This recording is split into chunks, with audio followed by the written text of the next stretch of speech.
Again, here we are on the Missions Blab. Myself with Steve Shermer from Silk Road Catalyst.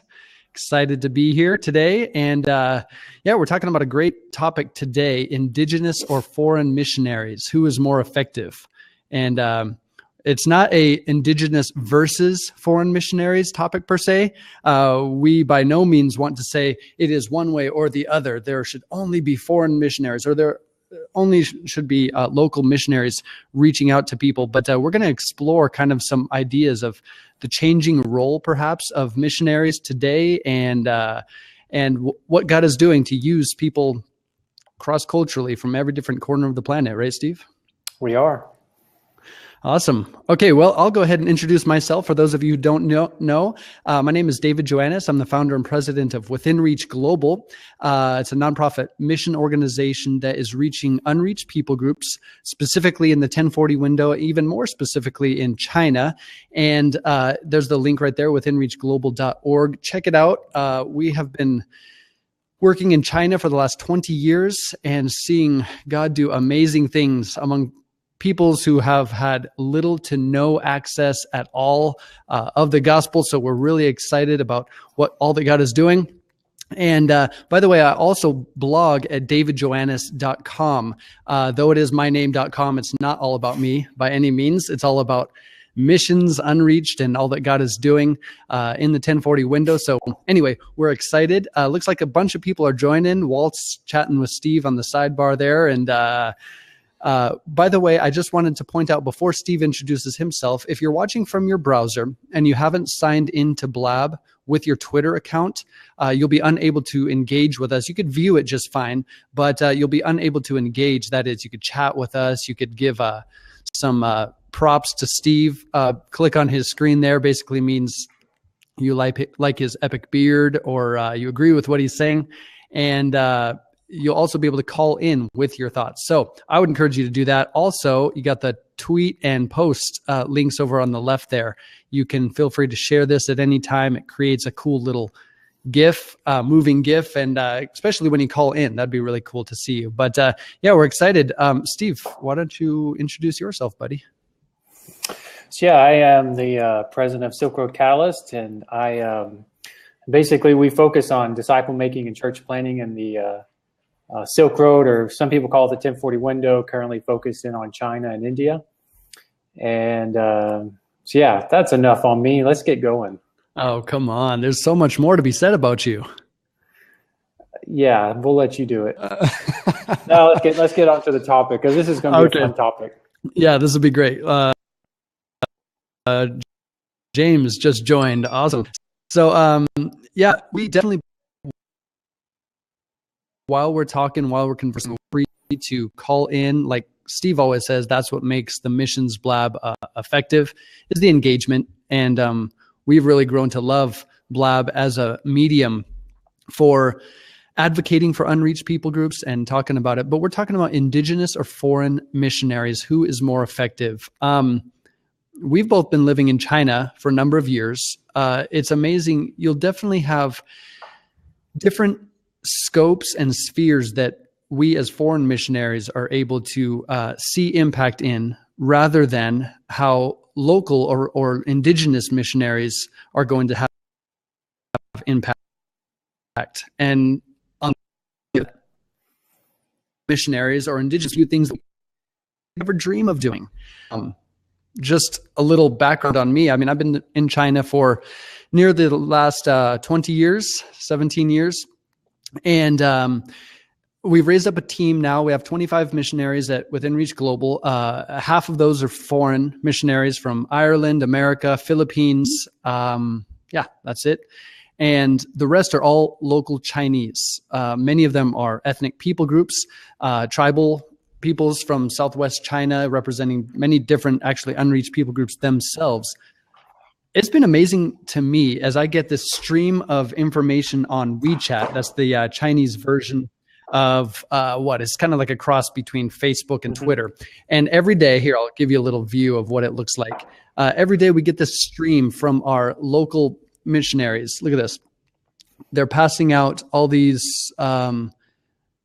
gifts to kids. That's all in Chinese here. Sorry. I'm not sure about anyone else, but I can't see you. No, you you're can't all see audio me? right now. Oh, really? Okay. Well, maybe it'll pop back on. I was showing you my screen there, but basically, our local missionaries are going into areas that I've had a heart for trying to reach for many years, but now they're able to see impact among their own people group and own tribe like I could never do. So to me, sowing into the lives, discipling local missionaries has been the key. Raising up people who are going to do greater and better things than we can ever do. I think that's the goal, really, of missionaries, working yourself out of a job. I agree. Unfortunately, some don't work themselves out of a job, and we like to keep our job.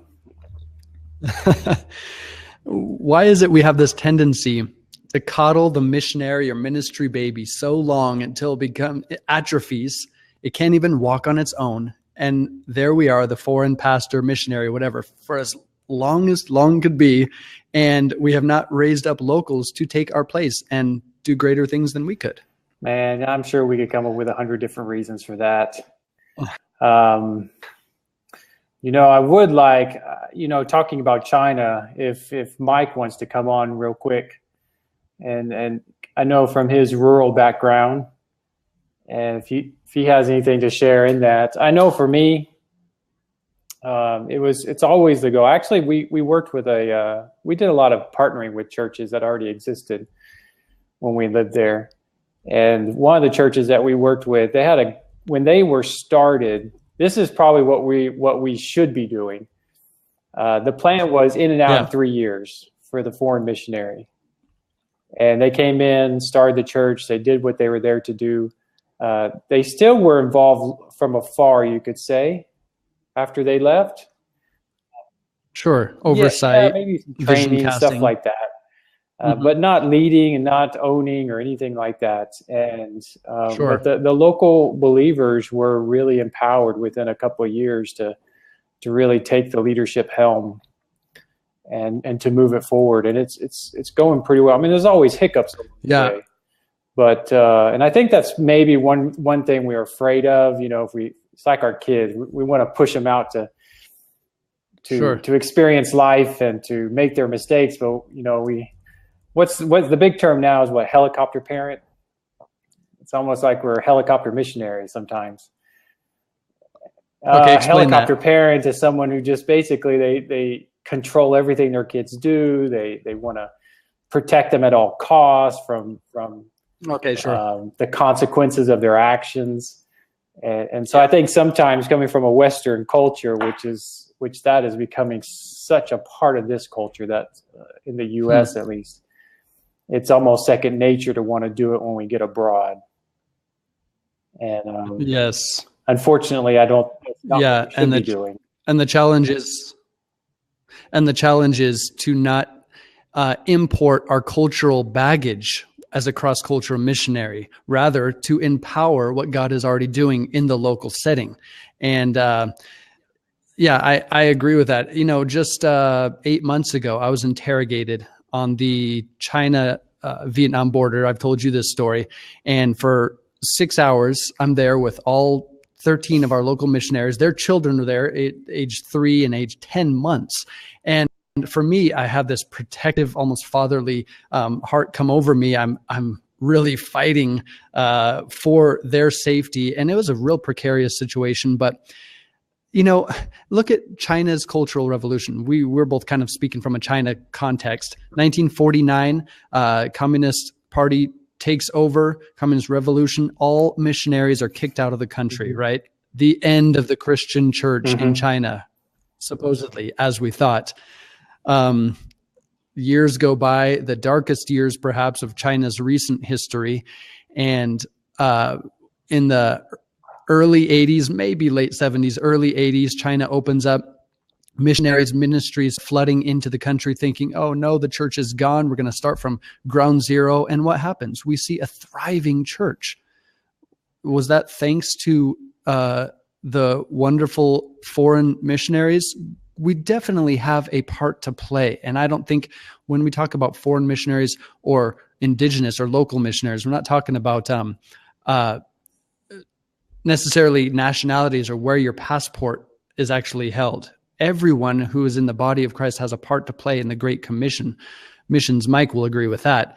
So, but we see that God is able to do things through persecution. Like Pastor Samuel Lamb said, more persecution, more growth. That's the history of the church. We see this boom in growth in China's underground church, even without any foreign presence. I know. And I love that story. I mean, I love looking back and just, I know both of us have, you know, in our time of living there, it was absolutely an amazing story, and just seeing what God's done. And honestly, I still don't, even looking at the growth, I've always found it amazing every time I meet someone. If you look at the history of a Chinese believer's past in modern times, at least, you know, in the urban settings that I've been in, you can always see a trail of different people being influenced or touched by different lives, whether they be a foreigner, whether they be a national. There wasn't one person in most cases that could claim they're the ones who completely led them to Christ without anyone else's help. Sure. You're and right. I've just always been amazed at that. I've always loved that, because it just shows that we, which is a whole nother blab altogether, but just the things you see things going on between missionaries, that, you know, there isn't one group or ethnic group better than the other. Yeah, I agree. So I see that Jagat, you don't have much on there about who you are and what your Twitter profile is. So I'd love if you want to chat in the sidebar before you call in with some conversation. Is there any questions you want to ask or thoughts you have? By the way, if you want to call in, I'm going to close that out for the time being. If you want to call in, we'd love to hear your thoughts on the similar topic. We want to see this engagement. What can foreign missionaries do better than local missionaries or indigenous missionaries? Perhaps not. That's not the question that we're trying to get at. Not better or worse. Is what are we as Westerners, as the global church, as Taiwanese, who I would call foreign missionaries, what can they do more uniquely than local missionaries, and how can they impact culture? And then just as equally, what can the local or foreign or indigenous missionary do better than foreign missionaries? If you want to call in, we'd love to have you, but I would like to know a little bit about who you are. So if you have a Blab account here that doesn't have any information on you, I'm a little hesitant to accept your call. No offense. Hey, Mike. Hi, guys. It's good to see you again. Yeah, enjoying the conversation. And yeah, I mean, you guys have said a lot of what I already think, but David, what you were just saying made me think about what we're seeing with the Chinese missionaries now who are beginning to go to the Middle East, right? So Okay. what they're finding is that they're actually more effective than we be as Western missionaries, and or as Westerners, should we say. And so I just think it's kind of unique that you know, just kind of God's greater plan that you know, we're having difficulty in the Middle East, and yet as Chinese, you know, they're seeing more effectiveness, and just kind of how God worked that all out. And it's just kind of cool to see, you know, so even within, because they're also foreign missionaries in the Middle East as we are, but even within, you know, different groups of foreign missionaries, they're having a greater effect than, you know, than maybe we would. And there's just a lot of long-standing stuff, right, that we bring as folks who are maybe European descended versus, you know, them as Chinese bringing the good news. So even within foreign missionaries, it's just interesting to see how God sometimes works that out.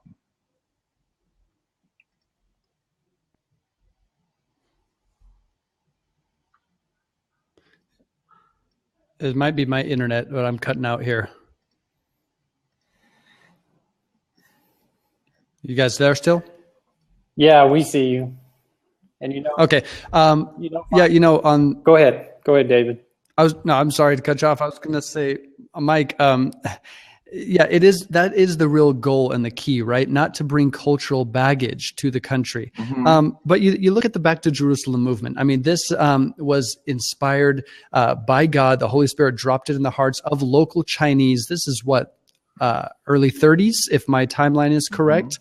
That is, the gospel was preached and went westward from the time of Jesus, Jerusalem, Judea, Samaria, to the ends of the earth, went to the Europes, and went to Africas, all the way around to the Americas, landed in China, and now their big passion and call is to take the gospel continuing through the Islamic, Hindu, Buddhist blocks into Jerusalem.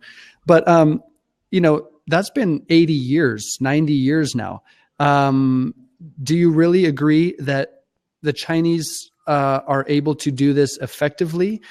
Is there some stumbling blocks when it comes to cross-cultural relations, language learning? I mean, is there some sort of oversight that there should be with a foreign missionary? I guess that's what I'm getting at. Oh, right. Yeah, right. You've posed a couple of questions there. One, of course, is language learning, which the Chinese themselves would have to do some language learning, right?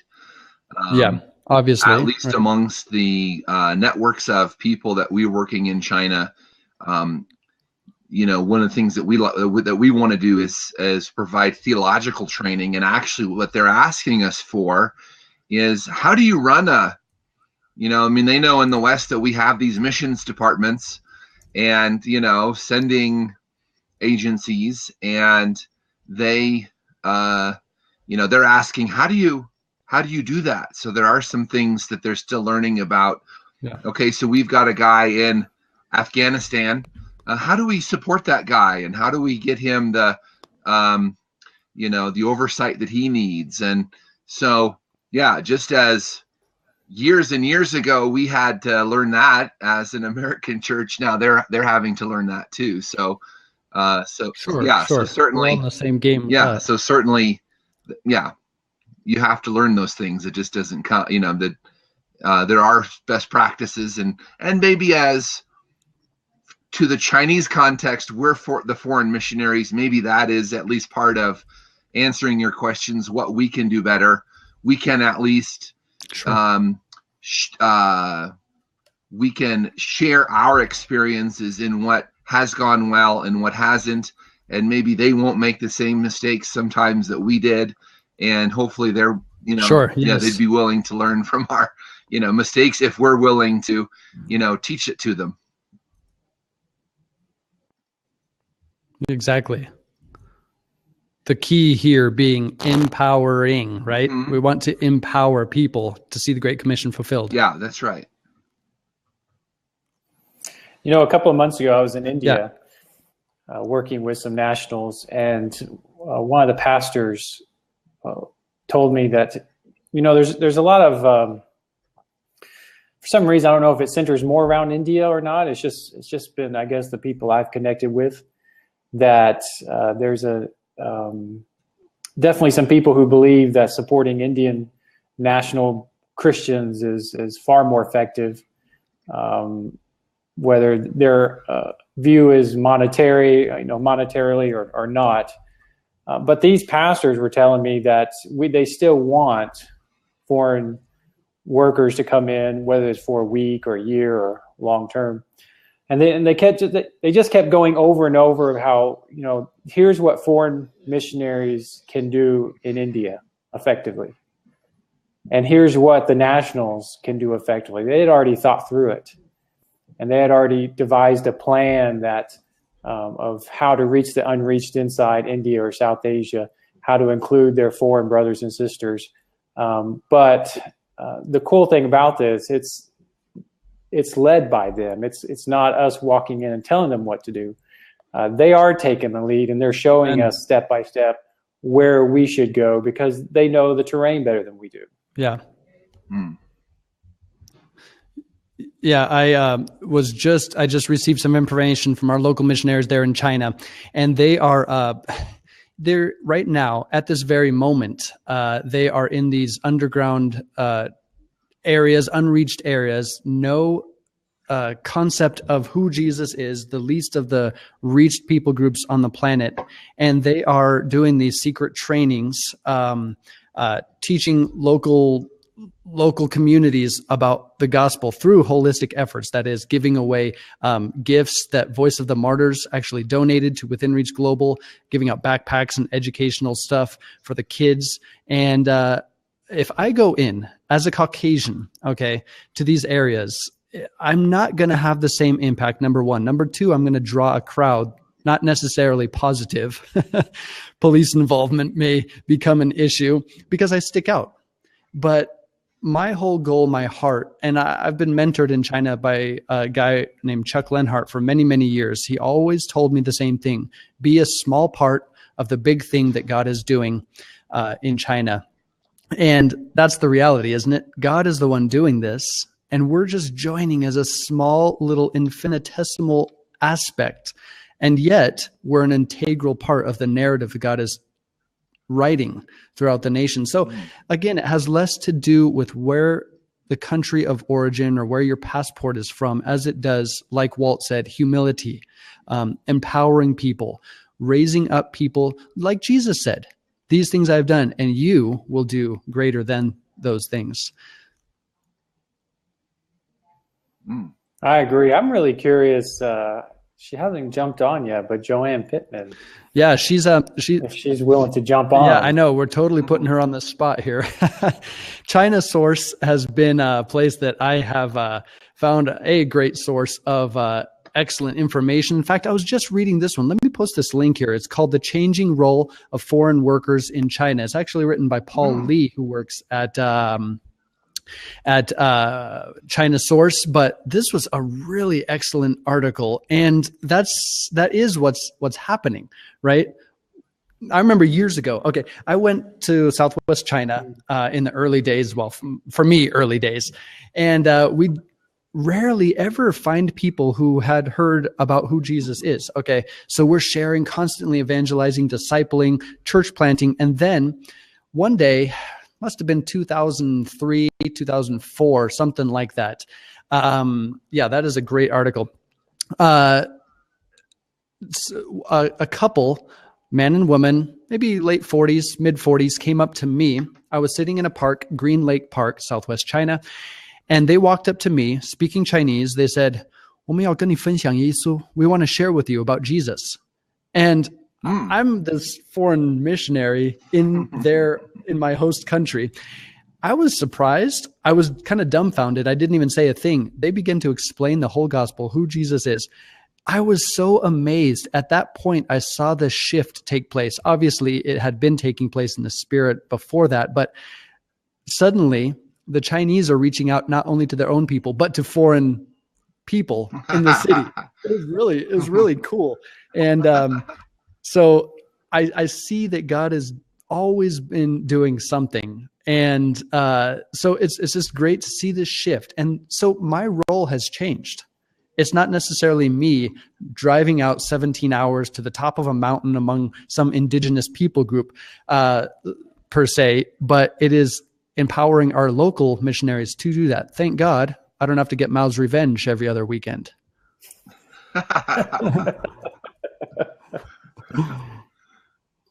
Yeah, I got deli belly last time. Yeah.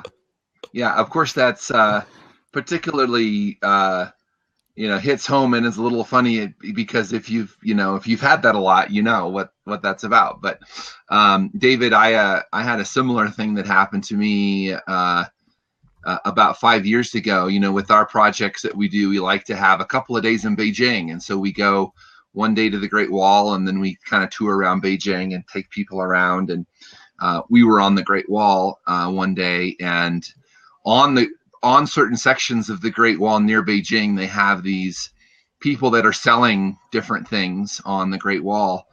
And we ran across this lady who not only was a believer at one of these stalls on the Great Wall, but knew her Bible had memorized large portions of scripture, knew her Bible backwards and forwards, and was sharing scripture with us. And so, yeah, certainly, that was not. But to your point about the changing role, of course, it's kind of a, we don't want this to make this a completely just a China thing, right? But sure. Yeah, certainly with our own ministry, we're finding that, so our two projects, rural Bible distribution and rural church building, certainly the rural church building is being taken over now by the urban house church Christians, and in major cities. They have the ability financially to do it and the heart to do it. And so, that's a project that I learned how to do it, learned how to, get the funds out to these rural areas, kind of developed it. It would have been easy for me to want to try to hold on to that. And, but certainly at the end of the day, these urban Chinese will be able to do it way more effectively. And how cool is it that, they now have this project where they can minister to people in their own country. And so, yeah, we're learning ourselves. I'm learning myself about this whole issue of trying to work ourselves out of a job. And that I've always said that is true. But, when it actually comes to doing it, sometimes it's hard, for sure. Yeah, it's just to point out and be clear. By no means are we pointing out that the locals in a certain particular country, in our case, I know we're talking a lot about China. It's because our experience is in China. Mm-hmm. In no way are these people stupid. Okay, we're not saying foreign missionaries have all the answers, and we are going to teach you about the ways that are true. No, we actually do bring in, so much cultural baggage. Unknowingly, but every single time someone walks in from a third party or third culture, they're going to bring in aspects of their culture that are not at all Christian. And that is not at all what we're talking about. We are just seeing that local believers, indigenous Christians, can actually reach their own country. They can. They speak the same language. Mm-hmm. They dress the same way. They eat the same food without getting Mao's revenge. They live and die and walk and talk and breathe like the locals, and do it so much better many times than we can. I do feel there's some good vision casting, oversight, encouragement that can be given from foreign missionaries. For me, whenever we have these biannual missionary conventions at Within Reach Global, you can check it out on our website, withinreachglobal.org. But I always tell them this phrase: "我们在你后面推动你." We're standing behind you, pressing you forward, or pushing you forward, and that's what I want to be said about me. If ever I did anything great, it's that I did less than my local missionaries are going to do. Mm-hmm. I was just, again, small part of the big thing. Mm-hmm. Yeah. Anna's calling in here. Oh, good. Hi. Hey. Hey, Anna. How are you guys? Good. I met you, Anna. I know you were ago. I thought I started recognizing you. Yeah, it's been a while. Yep. I was doing a conversation called the Shifting Seasons of the Missionary Venture with an Irish friend of mine named Robert Reed, and we had a great conversation. That was my first ever blab, and so it's good to see you. Yeah, it's good to see you, and good to see everyone else. Anna, meet everybody. Hi, Steve. Hi, Mike. Hey, Anna. Hi.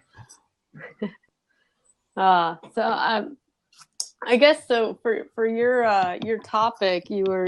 Let me get back to it. Yeah, I see your post there. Yeah. So I guess you seem like you're talking about a couple of different things, but so you're wanting to know which is more effective, to pass on the missionary to the indigenous people, or to keep on doing the missionary yourself? Yes and yes. Okay. Okay. I mean, we're kind of exploring, those aspects. Not who is better, What is more effective? What is the shifting role of the missionary? Can the locals do it better, et cetera? I like your question, by the way. You said, what was that? Well, You want to reword it? You said, how can you evangelize without stepping on that person's cultural beliefs? I like that. Yeah, and then also, and if you, I mean, if your end goal is to pass it on and allow them to evangelize to their own people, how do you not cross that line where, how do you make it so that the end goal is the same to the people that you're evangelizing to? Because they're going to have, I would assume that where you are seeing people who are Buddhists and other faiths. So how do you try to keep that mission the same with that, with your belief and not so much theirs? Did you catch all that, David? Yeah, actually, she was a little choppy. She was a little choppy. It might be my internet. Actually, can you hear me okay, everyone? Fine. Okay. I can. Okay, Carlton and I actually, who just called in now, we're actually talking about this cultural imperialism versus foreign missions. And that is an issue. Yeah. How do you walk in with your foreign mindset, worldview, perspective, and not offend or step on people's toes, right? It's not an easy task. I think language learning is a huge aspect of this. Once you learn the local language, you realize how much culture is attached to language. And so then you're able to communicate much more clearly with old proverbs from Confucius, and drop these things that are very cultural without offending people. It's not so much about the offense, but I do like the bigger question you got at, which is, what was it? Their end game. They have their own personal results that they want to see, whether it be communities transformed, education provided, whether it be people having access to the gospel. And so I think it's a healthy dialogue to say, what is your goal? What do you want to see happen and occur through this? By the way, I can't see Carlton. Is he on here? It looks like he's not to me. He's behind a computer. I'm here. I'm here, David. Hey, we almost got a full face view. It's almost like that Home Improvement show. All you see is the guys. All right. Well, you get to kick me. You only get to kick me out once, David. I won't do it again, Carlton. I promise. Well, no, I don't promise. No, but I'm go ahead. I'm curious. I'm kind of interested in Anna's question here and what your take on that is. What my take is on? Well, no, I missed that. My internet's a little bit. It's your question, Anna. I'm assuming you know your take on it. I was curious what David's answer was. Oh, yeah, that's all. David, are you? Sorry, guys. I can. It's cutting in and out. My internet again is poor. I don't know what is up with Prescott, Arizona. I have better internet. You paid $10 to have this internet today. Yeah, exactly. It's crazy. I pay for my missions blabs. But yeah, no, Anna, I like your question. It resonates again with what we were talking about. Lively debate. Carlton was saying, missionary. Again, that word missionary is such a loaded word with strange, even derogative connotations that we have the, all different years, all throughout the years, different people in the name of Christ propelling, colonialism, not Christianity, in its truest form. So there is that aspect that you are appreciative, understanding of the host culture and say, look, you're not stupid, but let me offer a hand and empower you to do the things I believe that God has called you to do, if you need it. So, Anna, there's, and can't tell if David said this because it was getting choppy, but I know, sorry. No matter what culture we come from, or even let's say Chinese in China, Chinese in China, there are so many different subcultures inside China. Mm-hmm. Same in India, tons, even more so in India than China. Mm-hmm. Everyone, when they cross their cultural barrier, carries their cultural baggage with them. I mean, it's just impossible for us not to do it. But I will say that most missionary organizations that I know at least try to fight that. They know they have to overcome that problem. Now David looks American. He at least sounds American. But culturally speaking, he's probably less American now than he was 20 years ago. Mm-hmm. And he's got that outside perspective, yeah. Yeah, so he's crossed that divide as much, I would say, as much as someone like him can do. But Steve, isn't there a deeper question though to what Anna is asking here? That it's not so much that we're bringing Western imperialism over there, but isn't it that literally ever since Paul offered the gospel to the Greeks and not just to the Jews, that Christianity itself has been Westernized. Its thought process is a Western thought process. That's true. You're bringing a Western perspective of. Yeah. And I'm curious, is that problematic in and of itself, that you're taking people who have a very different a view of the world and thought process and kind of imposing a Western thought methodology on them? But then I guess there's a second part to that question, which David might be uniquely qualified to answer, and that is, how do people who do not share our Western background or heritage, how do they adopt the gospel, and in what way does their viewpoint change how they view the gospel from how people in the Western U.S. or the Western part of the world view it? Steve, why don't you go ahead with that? I'm going to sign right back in, see if I can get better internet on the other side of the room. Just a minute. Okay. Well, just as you were talking, Carlton, I do agree that a lot of people look at it as a Western religion. I hear that all the time in China. I hear Chinese say, well, this is from the West. Well, I mean, you and I know that it didn't start in the West. And even in China, Christianity has been in China longer than the United States has been around.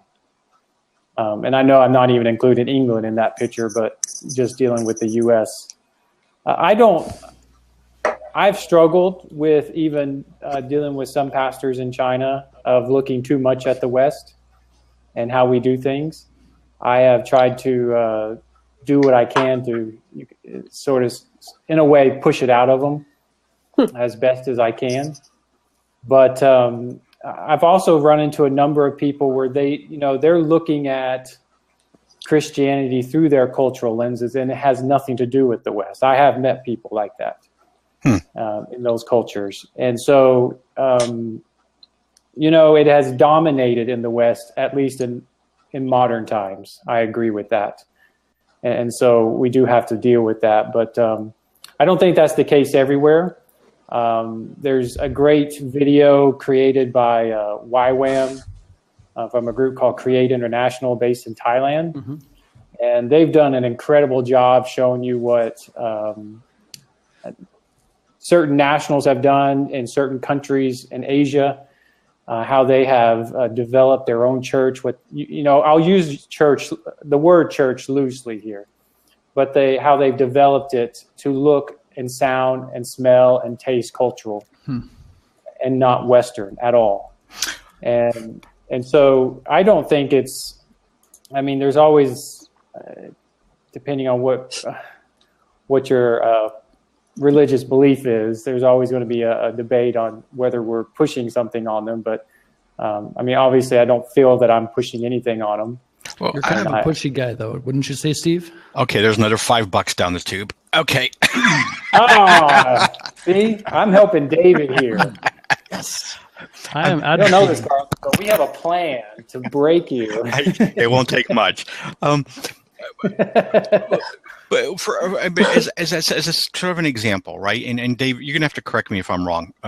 My understanding is that in China, in particular, that a person's value is determined to a great deal in the place that they occupy in society. That it's not the same as sort of what we have in the U.S. as sort of the individualism that we have here. For sure. Okay. So, and again, that seems to be a very interesting point in terms of when you talk to people in the U.S. about Christianity. You know, if I hear one more person talk about Team Jesus, and God wants me to be wealthy and prosperous, and you know, we do focus on it as a very, you know, it's a relationship. We focus on this as a very individualistic. Exactly. Yeah. How does that play in China, where that's not the norm? That's not how people typically think of themselves. Yeah, because I'm just to chime in a little bit there. I think their viewpoint of Jesus and God is more the fear of God and not a relationship with Him. So how do you? Well, first of all, I think this is what I come to understand over the years. We live in a very wrong, right, correct, incorrect culture. They're operating in a whole different set of values, that is honor and shame. Okay, what you're getting at is honor and honor and shame, as we would call it now. And then so there's no doubt that you're talking about a couple different things. First of all, they resonate with groups as a whole. Honor and shame. There is an unspoken caste system, very unlike India. It's much more subtle than India's is. But you're right. But getting back to your original question, which I think, again, you're good at asking the deeper question behind the questions, is is Christianity Western? I hear what you're saying about this whole, everyone raise your hand and say, money cometh. I've been in a service in Tulsa, Oklahoma, where everyone, 2,000 people lifted their hands at the same time, said, money cometh. This is not Christian gospel. This is cultural values. We've all been to a Christian bookstore in America and seen Jesus on the cross with an American flag draped across his body. That's complete silliness, because that is the equation of democracy plus Jesus, which is completely different than the monarchy of the kingdom value of Christianity. You also have this view of Jesus, blonde hair, blue eyes, Prince Charming, flowing hair back in slow motion. Jesus did not look like that. He looked like perhaps someone from ISIS. And so, but getting back to how then does a Western missionary not bring his cultural baggage into a conversation or context in China? Very, very difficult. Number one, we would use John 3:16, God so loved the world, he gave his only begotten son, and that would be our main scripture to try to convert or share the gospel with someone. The Bible actually talks more about honor and shame, the transference of ashes to beauty, from brokenness to joy, than it does wrong and right.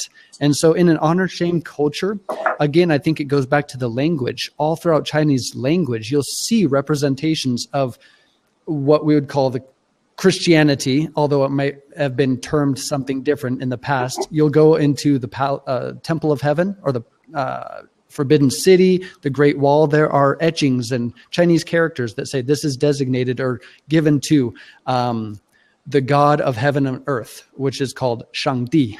But when you say Shangdi, God, in Chinese now, it has a very Western connotation. God is mostly represented by the word Shen, which is a deity or an omnipotent deity of some kind. So even words carry connotations that are misunderstood at certain times, both because of cultural background and because of shifting terminologies. So how do we not go about perpetuating or propelling cultural imperialism rather than true Christian gospel? I think many people have failed in the past, myself included, obviously, out of pure passion and total ignorance. But I think, again, seeing what God is doing within a certain culture or context is important for our response. Anyway, that's my long-winded reply again. I got a short question, and I'll bow out here, because this is one I just came across this week. When I look up world missions, and I look at the number of missionaries the churches of varying denominations are sending, in this particular case to Papua New Guinea, Papua New Guinea has the percentage of people that are already Christian is higher than it is on Oral Roberts University Commons.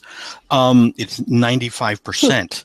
Why are we still sending missionaries to a place that has a 95% percentile of Christians? Now, and I want to add to there that the commentary where I read this suggested, that now since we have, achieved these magnificent percentages here of converts, now what's happening is the denominations are sending missionaries not to convert people, but to steal them from the other denominations. Now it's now they're fighting over, well, the Baptists aren't right. No, the Methodists have it wrong. No, the Episcopalians are off base. And it's sort of turned into the internecine warfare of the church now over there. Why are we still sending missionaries there? Steve and I talk about this all the time. This is, again, Carlton, I always love how you ask these questions that most Christians should be or don't want to ask, but should be. Statistically speaking, we send the Global Missionary Task Force 95% to the already reached areas, South Southern Latin Americas, many parts of Africa, all throughout Europe. There has been a history of Christianity. The reality is we send 2% of the whole Global Missionary Task Force to unreached, as we would call it, or least evangelized areas. It's probably because there's greater reception.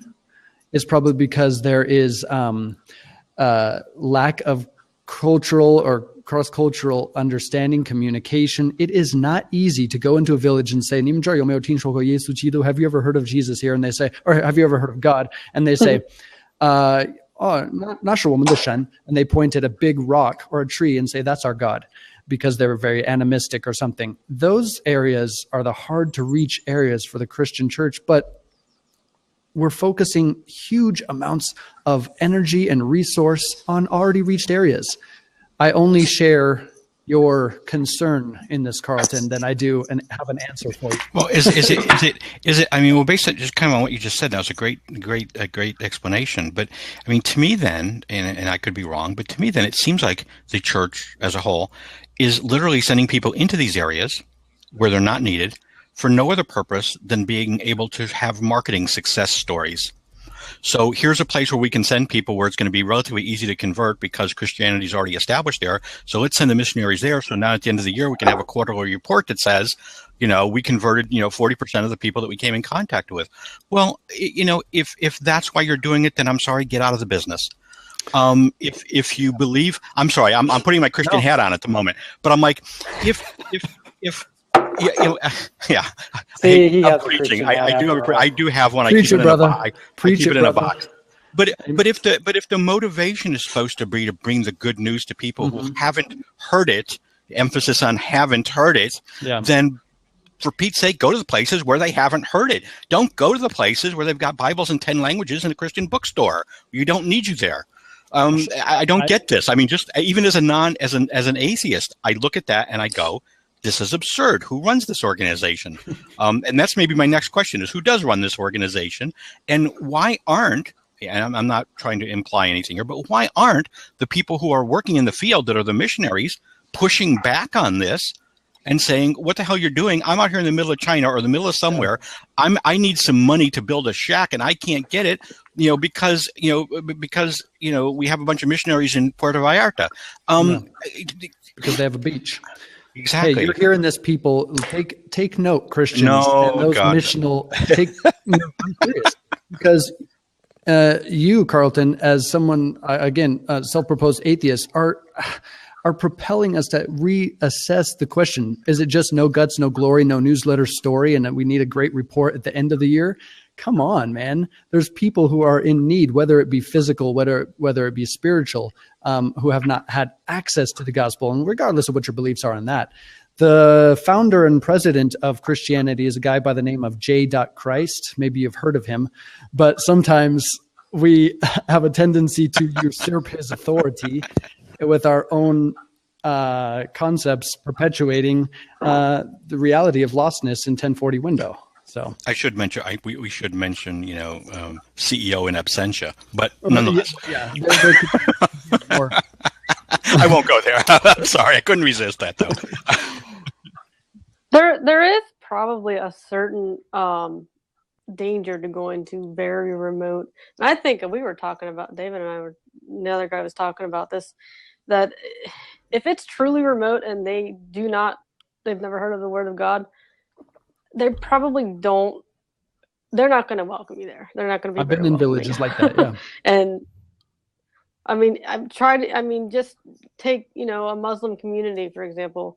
I mean, they've said it themselves. I'm not saying what they're saying. I am. I mean, that's their word that, they don't welcome any Christians. So I mean, you're kind of like, you'd be walking into a lion. But imagine a local missionary in their own community. He speaks and lives and dresses and talks the same way, except that he holds a different spiritual belief system. He would be dead. Well, or he would have more success, depending on how he went about it. I do think there's power in the local. You're right. Maybe. We see atrocities on the news. And Pastor Saeed was finally released after 3 years. But there are different things. I think that's getting back to the whole point of this conversation, Indigenous or foreign missionaries. There are aspects that local missionaries can do much better than us. They don't have to deal with bringing Western mindsets or perspectives into the equation. So you got Gospel for Asia. And in a minute, by the way, we'll let a bunch of other people come on here, but these are great questions. Gospel for Asia, should all Christians just pour their money into giving money? And there's no other place for you except give money to local missionaries. We got this. You guys stay at home and listen to your radio Christian broadcasts at home. I don't think that's the point here, that we have no part to play. We do have a part to play, but I do believe it's empowering the local missionaries to succeed, if there be any. If there not be any, going to where the gospel is not. Why not? Anyway. Why not? A lot of Christians will say in conversations, they'll say something to the effect of that, if you don't feel comfortable, for example, talking to somebody who's a non-Christian, then you should simply, live out your life as an example, and hopefully that this will draw them to you and, sort of question why you are the person you are. Why don't missionaries take that approach? I mean, they do to some extent, and we talked about this earlier, but why not just go in somewhere and say, and build housing and then get the hell out? In other words, why not go in and do the deed that they need to have done without the commentary, without the evangelism, and then let your good deed stand for itself? Why is there this? And I know you've answered this once before, and I promise I'm going to leave the room here after this one, but to let somebody else in. But I feel this very strongly, that when you go in, and not that there's anything wrong with doing these things, but when you go in and you build attractive houses, or you bring waters or aqueducts, or you teach people how to farm and get better crops, or you provide medicine or healthcare, and then after you've done these great things, and they are great things, then say, oh, I want to talk to you about Jesus. I'm sorry. Mm-hmm. I guess human nature, common sense, there is an obligation now that those people are going to feel to agree with you. They are going to want to, because they feel they owe you something back for what you've done. It's bait and switch, right? I don't know if it's bait and switch so much, but I think it does. I think it, for me, it emphasizes the nature of conversion, that this is an emotional manipulation that's happening here. And I'm not saying that you're giving the good things not out of a good heart or with the best with their interests at heart, but I think that it's problematic to do those two things hand in hand, because one sort of mucks up the water of the other. Isn't there a better way to do this? And that's a real open-ended question, I know, but we should have a professional come on here. After that, open my seat.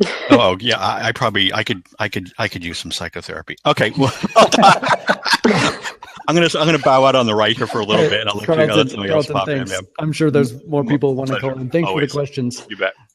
By the way, if you do want to call in and ask some questions or give your thoughts, feel free. But these are the deeper seated issues, right? Aren't they, that we're talking about? Indigenous or foreign missionaries? Who is more effective? And my mind's swimming with ideas. But let me just give a chance to have someone else call in. There's been a bunch of comments and chats, right, Steve, on the side? I can step out here. Thanks for your thought. One person. All right. Thank you.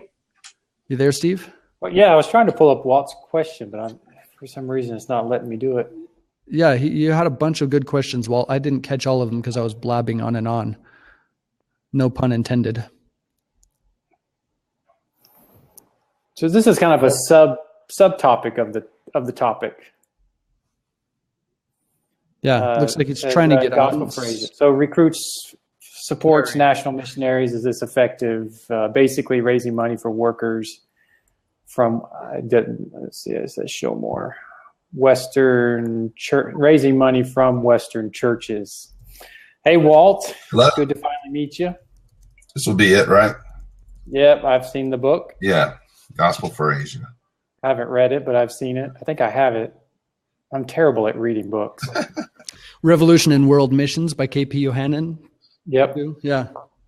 Yeah, And that was actually part of the reason why we posed this question, because I do know people that strongly believe that, and I don't know if he fully would say this, but I've met other people like this who would say Western missionaries have no role to play any longer. He does say that. Well, he doesn't say no role, but he does heavily lean towards that direction in Revolution World Missions. Would you agree, Walt? yeah. I mean, yeah, it seems to be. Yeah. I was just, as everybody was talking, I was just kind of looking at the back where of this book, where I mean, this book is really just a big pitch, and it's amazing too. I mean, it's an amazing book in that it's got some amazing stories, some legitimate stories that are, brought me to tears. But then you can feel the thread of the pitch for just spend the money, and and as I think about it, the question that strikes my mind, and he answers some of the objections that come up of, well, how do we keep people, workers accountable? A lot of things along those lines, but it seems to me like one of the issues brought up with bringing Western culture equally, bringing Western money seems like that could really be a pitfall for the indigenous church, because what happens when the what happens when the West has a huge financial meltdown, and the church in India has been built and supported by Western finances. Yeah. There's just one aspect of it, but I've heard from other missionaries that it can lead to sticky situations where, who's getting supported. Sure. And, they're not necessarily, whereas a Western missionary like yourself, both of you have relationships with your partners, with your financial partners. When you've got several people, in between the financial support, so you've got churches in the West or whatever, you've got somebody like, the people in charge of Gospel for Asia, and then you've got the actual field workers. There's relationships in between that money that, so anyways, it seems like that. I can understand it from one standpoint, that certainly indigenous leaders would be, all the things you brought up, David, where, going into a village that's never heard the gospel and never seen a Westerner, that's going to bring attention just to that one aspect. Sure. Language, everything. But it also seems like the money part of it seems like that could be really tricky. So Yeah, there's a wide range of views on this. I mean, there's organizations that will say you don't give them a dime. right. I believe it comes from the independent Western mentality that we raised it, we keep it, we control it. And so we're not going to give it to them. Of course, some people in that will give the money, and it is a tough situation. I don't think there's an easy answer. I don't think there's a one answer. There's a guy in China that I respect very heavily. He's been there probably 25 years by now. And his approach is, when he works with a national, and he lives in China, works with Chinese nationals, work with Central Asians. He's now going into the Middle East, dealing with indigenous Christian leaders. And he has a policy not to not give them money, or to say there isn't a time to give money as a believer to a believer. Sure. But he wants to do everything he can as best as he can to ensure that they have been, you could say, tested, tried. That, you know, they're in it for the right reasons, not for the paycheck. Because I have seen that. I'm in it for the paycheck reason. I've seen that in China, I've seen it in India, and I've seen it in Kyrgyzstan personally. And so his thing, you know, there's no perfect policy, but his policy is 2 years, see what happens. If they have shown that they're persevering in the midst even of difficulties, then he's willing to not get behind them in terms of a salary, but get behind projects and help them finance things. But he doesn't control it. I mean, he's probably one of the best missionaries I've ever met that doesn't control a thing. I mean, if you want to talk about someone who works himself out of a job, he does it all the time. He starts it and he works himself out of the job as fast as possible. And he's done it in multiple countries. That's a true pioneering spirit to me. Someone who is willing to give up the reins. And yes, there are sticky situations. When it comes to money, I have been so blessed in the last 2 decades of my China experience. I think it's mostly because it's been through relationship. All of our local missionaries, within Reach Global, our organization provides for their living and traveling expenses to these areas because they're full-time missionaries. Okay, they should receive support just as I should. When I go to China now, I mean, I was there a month and a half ago. They do not let me pay for a thing. They pay for every single meal. They pay for my airfare to get there. Then they give me a little hongbao, a little red, what do you call those in English? Hongbao. Red. I don't know what you call it in English. I don't think there's a name. Red envelope. Red envelope. Yeah, full of a blessing to me. It's going the opposite way. We've seen abuses where people take the money and run or use it for the wrong reasons. For me now, I think, again, because it's come through relationship, I know these people. I've walked with them personally. We've had crazy experiences together in China. I could trust them with anything. I could give them all the passwords to my bank account, and they would only do the most integrous thing with that. And I'm just amazed at that. You have books like When Hurts, that is obviously come through negative experience. In my experience, I'll just be honest, I've been so blessed to see such an integrous value from our local missionaries. And again, it's not all about money. The fact that they're giving me money doesn't make them better than some other missionary, but it's through relationship that integrity and the values are established. That's been my experience. Yeah, I remember reading in Insanity of God or Obedience. I can't remember when it was, by Nick Ripken, the missionary they loved. I think the context was Africa. I can't remember, but he kept coming in contact with these groups that said there's this one Western missionary that everybody loved. And he kept trying to figure out, why did everybody love that one missionary so much? And I think the story was basically, when he needed money, when he needed help, he came to us. He didn't go back to the Western church. He actually came to us. Wow.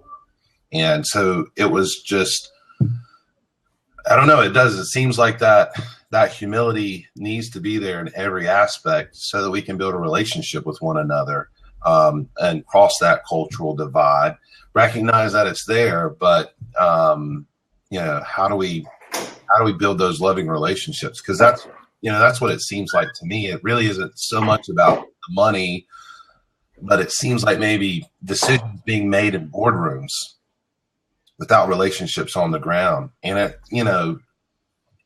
seems also like there's a place for the smaller agencies, with technology and the way things have changed. I think there's a greater ability for people to start something based around the network of relationships that they experience. And, you know, and kind of keep it from that standpoint instead of falling into the trap of what Carlton had pointed out, which is we've got to get up enough stories and numbers to support all the money being raised from our huge umbrella agency. Anyways, and, you know, one particular huge umbrella agency is having a tough time right now. Yes, you're right, because there's so much money involvement. Yeah, exactly. So, you know. Well, again, you're getting down to a deeper issue that is relationship. And that's why I think this topic for me, Indigenous or foreign missionaries, it works hand in hand. I could not imagine Within Reach Global without all my local missionaries. It would be nothing but me traveling around rural villages in China. So I agree. This is through relationship that, and that takes time. It takes effort. With your comment about the availability of tech and opportunities to connect with people on a deeper level, share life through relationship. Yes, that can be done. Is it a priority? It should be. It needs to be. So looks like Joanne is trying to call in. Can anyone else see her or no? Yeah. Oh, you can? Oh, I can't see you, Joanne. I see her trying to call. I can't see her. Okay, I'm going to close out, and why don't you try to call back in here, Joanne? Oh, you could? Sorry. I just closed her out. Why don't you try to call right back in here? I couldn't see you there, Joanne. Sorry about that. By the way, Joanne works at China Source. Excellent source for. I'm going to post this link again because this is a great conversation. The changing role of foreign workers in China, and excellent article, I thought.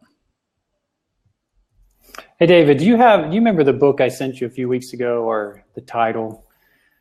I'm reading a book and I can't remember the name of it. I'd like to post if I can find it. I had mentioned Wright Doyle as a contributor to China Source. Anyway, this is a great book, Builders of the Chinese Church. Well, there's a guy out of Denver, Colorado with YWAM. No, sorry, not YWAM, Interserve.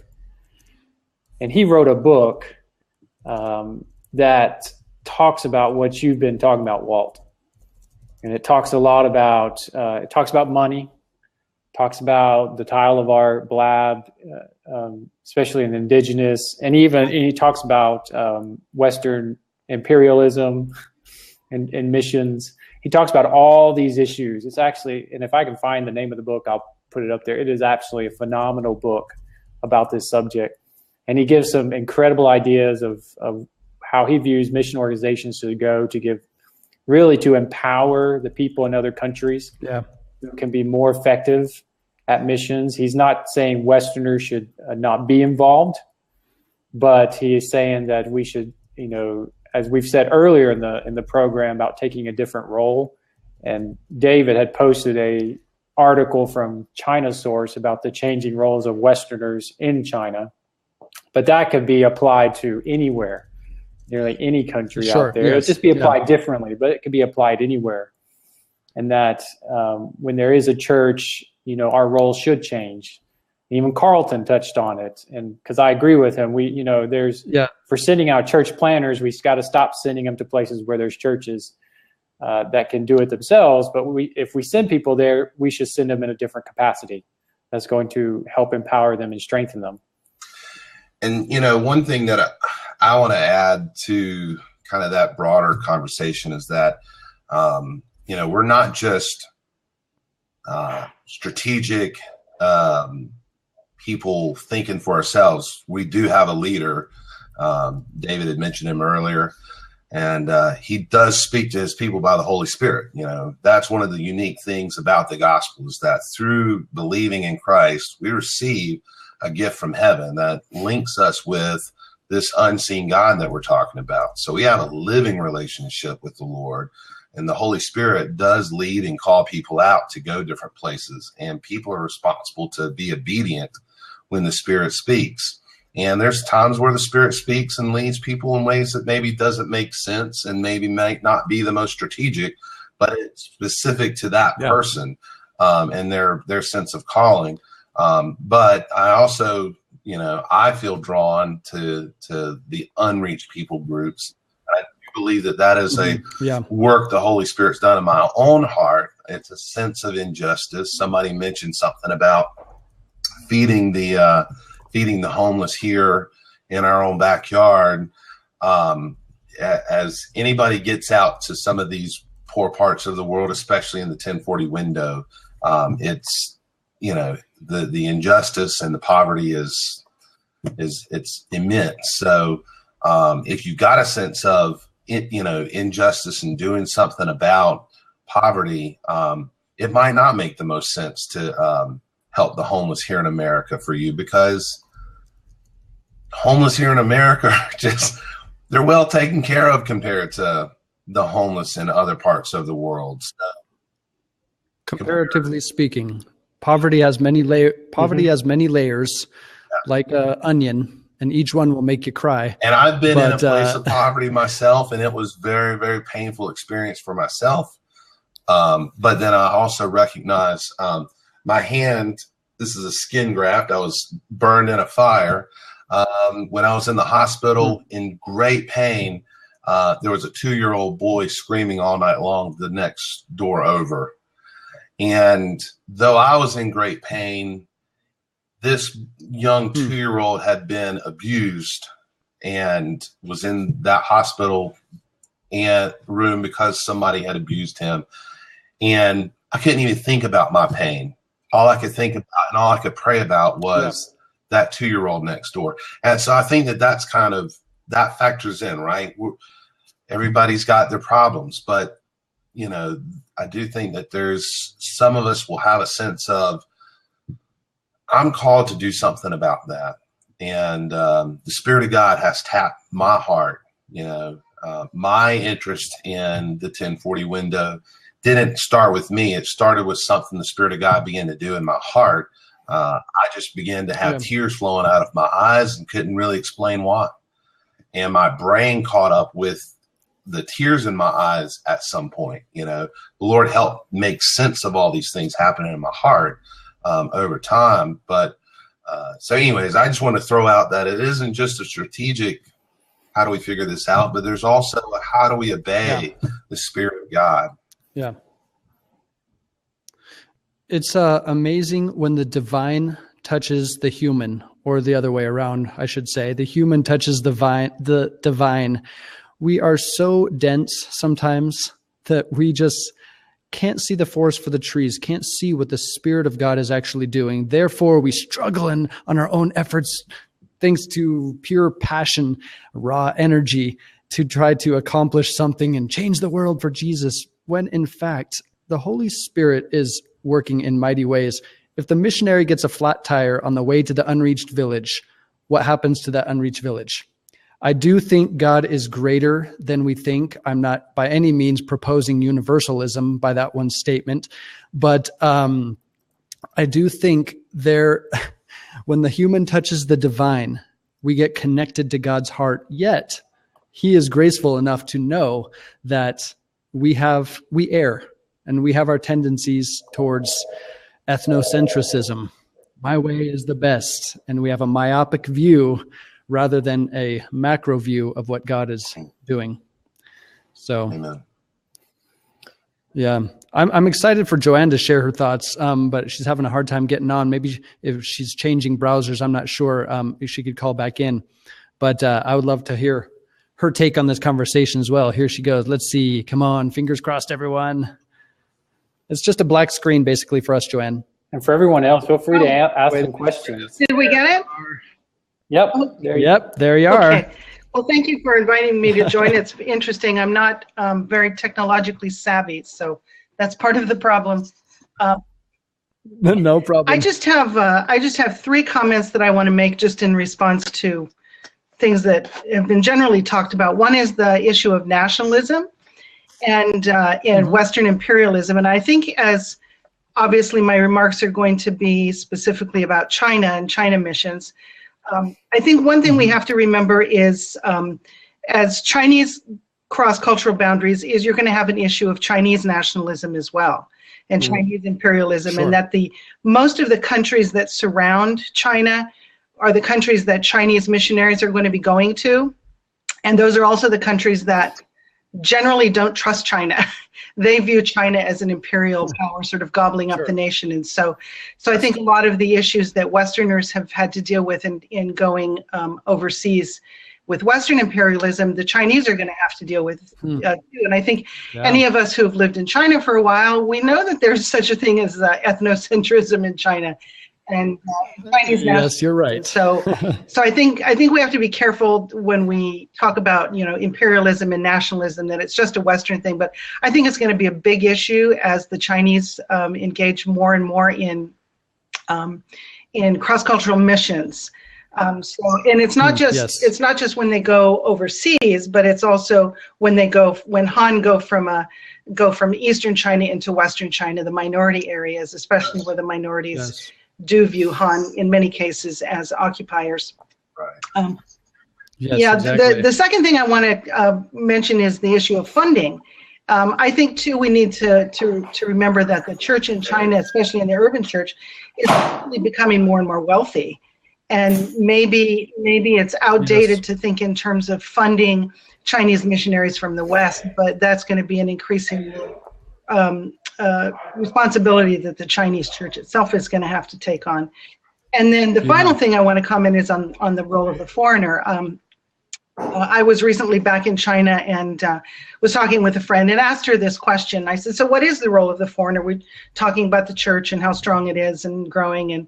And every time I'm in China, I ask her this question to see if she has a different answer. And her answer always comes back is that the Westerner, the foreigner, is still important. And one of the things she always mentions is as a model, as an example, because people are watching, people notice, and so they. God have mercy on us. God give us grace. So whenever I do training, I would say, as the foreigner in China, you don't want to be the viral video, that shows a foreigner in China misbehaving, because we know it'll go viral. So those are the three things. On China Smack. Those are the three things that I would say by way of comment on this topic. So it's been an interesting discussion. When you talk about this, Joanne, I totally hear the authority in your voice through experience.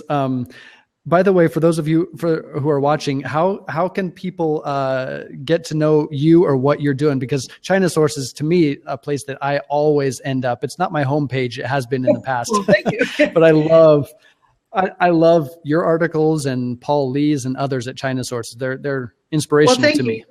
How can people get in touch with you? Chinasource.org. I'd really encourage people to go there. It's a ministry that's been around for about 20 years, really trying to be a place where people can come for conversation.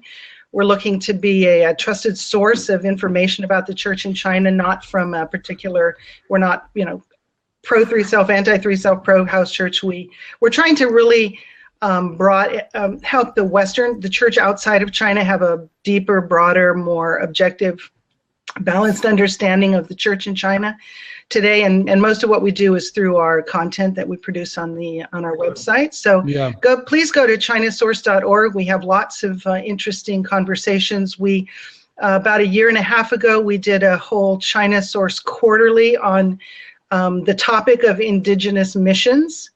Awesome. So there's a whole. So you just go to the website and search the word Indigenous? Yes, we have several different. If you could spell Indigenous. Yeah, if you can spell it. No, here's the thing today. Just type in missions, but we have sort of 4 publications. One is called the China Source Quarterly, which is published, quarterly. And what we do with that one is we take a big topic and we invite different writers to write on the topic. And so if you go to the website, there's 4 big red buttons across the middle. Just highlight China Source Quarterly, and then you can look through the back. You can look through the back issues. So we did an entire issue on Indigenous missions, which is very, very interesting. And you see, we're a step behind Joanne here and China Source. We're finally having our blab conversation. No, but this is an engaging. Yes, but technologically, you're way ahead of us. Until I got to your invitation this morning, I had never heard of this. So. Well, I was homeschooled, so I wasn't homeschooled for nothing. I'm too old to be homeschooled. But, just to pause and kind of reset, I'd like to do this. We've been talking about Indigenous or foreign missionaries, who is more effective. I think it's less about who is more effective, but more what is our role, perhaps, is a better title. If you're watching, you've liked this, enjoyed this, go over to tweet it out, share it on Facebook. If you guys do it who are on it, it'll create a nice little moving GIF, and you can see, make sure you smile or don't do something awkward so that it doesn't capture you forever on the internet in a negative way. But go ahead and share this if you'd like. Why? I think the whole purpose of this, Steve and my heart behind this, is that we want to see the Great Commission fulfilled, specifically among unreached peoples with little to no access with the gospel. So that's our heart behind this whole conversation. It's an exploration, not an either or. It really is an exploration, and we like the ideas that are coming. So, by the way, also follow Steve Shermer here on Blab, and follow me because we have a bunch of upcoming Blab conversations. Anyway, back to you, Joanne. Sorry, I just want to throw that out for people. That's okay. I can also say that if you'd like to follow China Source on Twitter, we're there. ChinaSource.org is our Twitter handle. ChinaSource.org. China Source okay, org. No dots, no spaces. Okay, yeah, good. So, awesome. So we write on a variety of topics, but trying to look at things that are happening in China and particularly within the church, or how news in China affects the church and what Christians are talking about. One of the projects too is Chinese Church Voices, and that's a publication, comes out every Tuesday, where we translate what Chinese Christians are writing and talking about on the internet in China, so that we can actually listen in on what they're saying. So, and tomorrow's post is going to be about a missions campaign in China that got launched in November. So. Awesome. Okay, I received that already. I see it on feedly.com. I have the feed coming in from China Source, so I always see your stuff. And again, I love it. I was totally last minute notice. I was up like at midnight last night and said, "Can you come on?" So I'm glad. Yeah, you did. it worked. Thank you. Yeah. I think great. I'll back off. I'm not a huge technologically savvy person, so I'll back off and let somebody else join in. Thank you. Hey, Joanne, thanks so much for your thoughts. That was really good, right, Steve? It was. I love China Source, and they've got. Yeah, I think they even have things that she didn't even mention that they can send out. Oh yeah, there's tons of stuff out there. So yeah, go to their website because it'll be worth going to it. And again, I'm going to hop off. I was just going to mention this question again. Okay. Well, on it. But this was from Richardson East Baptist in Texas. One of our, actually one of my partners. Cool. Vision partners, you could say. Yep. Nice term. I'm glad I created it.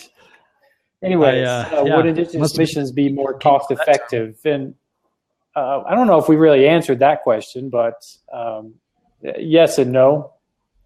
I would say.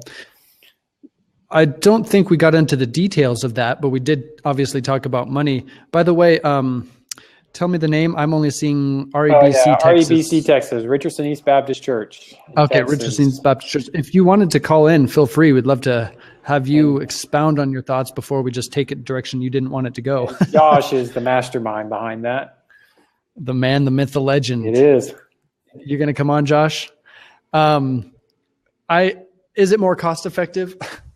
I have my local missionaries in China. They'll sometimes text or chat with me on WeChat. They'll ask me, is it okay if we spend 100 renminbi, that's about $15 at the moment, on 25 new chairs? Our church is growing and there's more people and they're sitting on the floor. Is it okay? I think $15.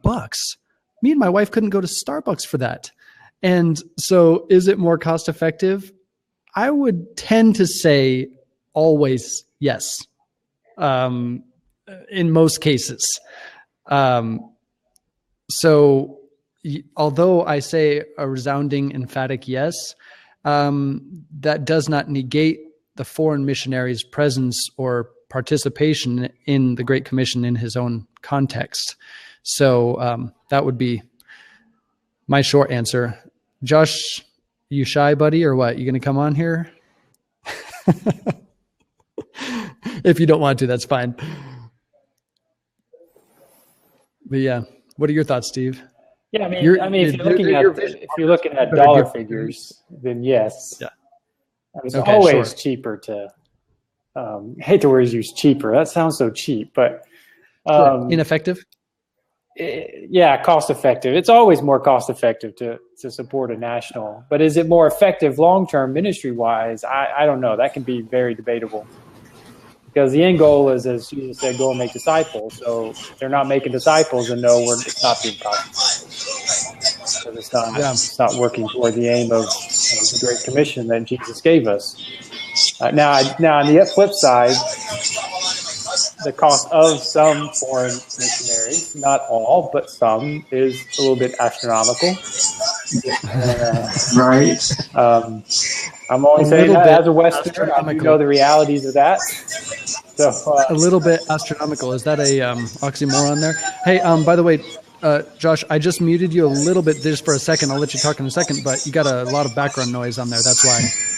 But there you go. You can talk. Good now. Hey, Josh. Hey guys, what's going on? Yeah. Good to see you. Hey, good to see you, man. Hey, I look okay. I didn't brush my hair this morning, so I'm just chilling. It's a holiday, so we're just chilling out. So. Oh, that's right. Me and Steve are working on the holiday. Yeah, I'm around. I don't know what a holiday. My holiday starts February 8th. Nice. What's that, Chinese New Year? Yeah. Okay. You are so patriotic. I'll give you some props for that. So, yeah, what is your thoughts on that question there? Josh, right? Yes. Okay, I cool. think Steve and I over ice cream discussed this a while back when he was here. And I think, and even in the realm of global terrorism that's going on nowadays, I think a lot of countries are going to be very careful of who they let in the country. So if Indigenous missions is going on, wouldn't that help out? They wouldn't have to go get passports, and they'd be able to travel freely through the country and different things like that. Do you think that would play into this, or what do you guys think? Well, that is I will say, I'll go as far as saying it's a case-by-case scenario. Right. I mean, just using China, since we're kind of stuck on China right now. When you're dealing with the majority of China, which are the Han Chinese, and then you go further northwest into Xinjiang province or Qinghai province, which is predominantly Muslim, Southeast China, referring to Tibet really, predominantly Tibetan Buddhism. The cultures it's like walking into a different country for most Han Chinese. So to say they're indigenous in the sense of they're staying in country, I don't think translates the same, because they may not have to go get a visa or even a passport to go out there. There's other issues like the hukou and all those things, but it may be their own country, but it's still not indigenous.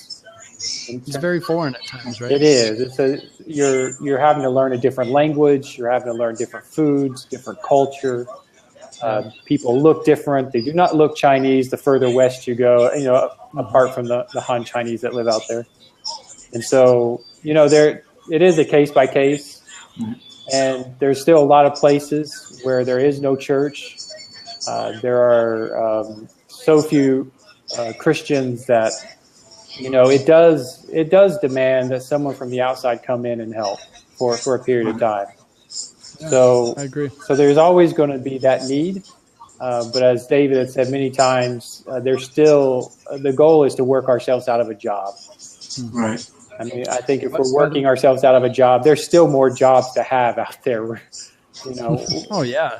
We just can't get zoned in on one little micro area when there's need in 1,000 miles in every direction, right? Yeah. Actually, Anna was talking about that. She said something like, has that always been your goal, to work yourself out of a job? For me, it always has been. And, I speak Yunnan dialect in the southwest part of the country. It's quite different from Mandarin Chinese.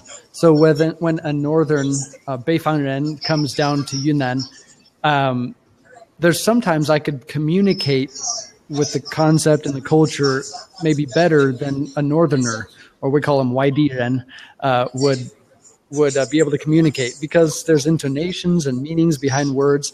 In Yunnan, they say "Shangao Huangdi Yuan," the mountains are tall and the emperor is far away. So, but I do think although there's a learning curve culturally, linguistically, with food, this is their own country. And having Chinese feet on Chinese soil is going to be paramount to seeing the Great Commission fulfilled. Yeah, Jackie says. Sorry. Hey, I'm gonna mute you there a little bit, buddy. Is that okay? It's just a little bit loud. Actually, before I let you go, Josh, do you have any other thoughts or questions? No, I'll get off real quick. Okay, well, no, I would have you stay as long as you want, but it's just a little loud. Yeah. Hey, great conversation, Steve, huh? It is. I like it. It's actually going to play very well into Thursday's blab, where we're going to talk to Oleg. Oleg. I like his name. Oleg is a pastor, missionary in Russia. He is Russian. And we're going to be talking about highlighting it, that missions is not about the West to the rest, but the reach to the unreached. And so I'm pretty excited. I met him this past summer for the first time through a mutual friend in China, and got to have lunch with him. And I just loved spending time with him. Very cool. Yeah, I'm looking forward to that. Her original title, what was it? Something like it was called the Russians Are Coming. Maybe we thought we'd be a little bit more politically correct than that. Yeah, the whole purpose being that God doesn't only use American, foreign, Western missionaries to reach the world. That's the whole point of this. Isn't it amazing that everywhere you go, at every turn, there are people from every corner of the planet who have left an imprint of kingdom values on different cultures. And honestly, even in Paul's travels, missionary travels, the gospel always came in from a Western source. I'm sorry, not a Western, an outside source. Paul was walking across cultures with an outside source, and yet God used him to plant the early church in many different areas. So are foreign missionaries necessary or needed? Do they have a place to play besides just sending money? I believe very much so, yes.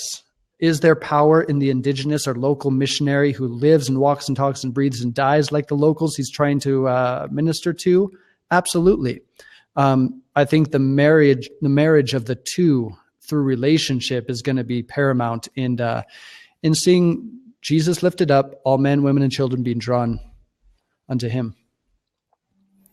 I agree. 1 million, 100 million. Jackie says, my mission, 100 million souls for the kingdom of heaven. My vision to see a great awakening in America. Awesome, man. 1/3 of the America's population. I like the statement, dream big because you get what you settle for. And, we sometimes have too small of dreams. God wants to have us have this macro perspective, not this myopic view of potential in our placement. So I like that. Yeah. Any final questions from anyone? I think as we get close to wrapping up here. These were some really good questions. Thanks, Mike. We're definitely not professionals by any means, but we do. Is. Oh, come on. A homeschooler to the rescue. That's my mantra. No, we're definitely not professionals. We have our own unique experiences on the mission field, and we can only speak through our experience. But it's great to have different people like Joanne Pittman, Walt come on, and all these other guys, Missions Mike. So it gives a well-balanced kind of perspective on what God is doing and what our placement is in the Great Commission. So, I think awesome. The answer is pretty clear to our question that they're both needed. Yeah, I agree. One more question we need to ask: when are you going to get new earphones? I don't know. These things keep falling out of my ears. By the time I'm done, my ears hurt. I had that fancy microphone that you have, but then the stand broke.